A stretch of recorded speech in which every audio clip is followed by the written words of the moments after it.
voi lăsa la greu,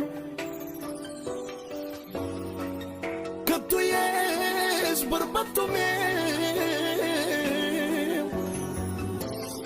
și toată viața te voi iubi mereu. Voi fi lângă tine și la bine și la rău. Viața fără tine nu înseamnă nimic.